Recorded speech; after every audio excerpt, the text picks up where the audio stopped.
Well, Derek, just for you, I think I'll say something nice to Uncle Tony. But moving on. The LSU Tigers baseball team is currently firing on all cylinders, as evident from their series tie of SEC rival Georgia this past weekend. In the friendly confines of Alex Box Stadium, the Tigers' struggling pitching staff looked more dominant than they have in any series this season. Following another stellar performance by staff ace Aaron Nola, freshman lefty Jared Poche solidified himself as a bona fide #1 starter for the future. Poche threw 102 pitches over 8 2/3 innings, including 6 hitless frames against the Bulldogs on Saturday evening. Poche's impressive display on the bump helped him earn SEC Freshman of the Week honors and praise from the Tigers' decorated coaching staff. Though the season's outcome is yet to be determined, one thing looks certain. If Poche continues to play at LSU, he'll certainly be sitting batters down donning the purple and gold for quite some time. Though Poche has struggled at times this season, the freshman phenom has made note of what he needs to do to continue his dominance on the mound.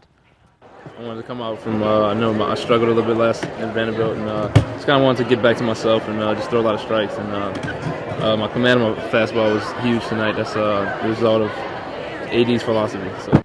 Great segment, Pat. Now, with everyone involved with LSU baseball knowing that Poche and Nola are the aces of the program, what do the Tigers need from the rest of that bullpen to get the team through the remainder of this really tough season? Well, Derek, I definitely think that they need to limit the earned runs they give up. A lot of the problems stem from the bullpen pitching. Additionally, they need to keep the pitch counts down so their pitchers can last longer. You don't want to have guys pitching on 2 days rests. Among other things, they need to select their pitches better to try and induce more balls in play to get outs, and the coaches definitely need to find a rotation that works for them. Now, along with pitching, LSU really needs to find the bats as well, especially after catching last night's debacle when we couldn't get the runners that were on base home. Derek, what do the Tigers need to address with their offense? Well, I mean, at first, I think they need to stop jumping at so many pitches that are thrown out of the zone. Now, LSU tends to chase too many pitches out of the zone, so then they lead to strikeouts or getting ahead of the count. Now, they need to hit for contact, not necessarily for power. I know we've been saying that the past couple weeks on the show with the runners on the base. The Tigers need to stop trying to hit the long ball every single time they get players in scoring position and focus mainly on just getting the solid contact, getting the hit, and getting in that run.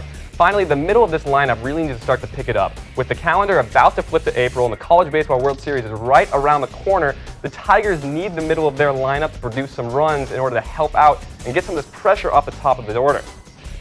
Now, Pat, so far with everything that's happened, who do you think could emerge out of that bullpen to be that next guy? I mean, there's lots of names. And definitely the one that comes to mind is Joe Broussard. You know, he's been the closer for, I believe, 2 seasons now. He's got some good velocity on his fastball, great control, and like you've seen earlier, he can really sit him down when we need to. So I think that if he continues to develop and works with the pitching coaches rather, he can really be an asset for the LSU bullpen. No, I agree. Now, we talked about it earlier today, just the struggles that Cody Glenn seems to be having as a starter. The move to setup man could be a really great thing for him. Just help his arm out, get those good throws in the later part of the game, instead of the early, and then he always seems to fade. So hopefully they can get that under control. Pat, thanks for the inside look at Jared Poche. And coming up after the break, Pat and I show you guys the best plays in the last week of LSU sports. Don't touch that dial. Midweek's Best will be right back.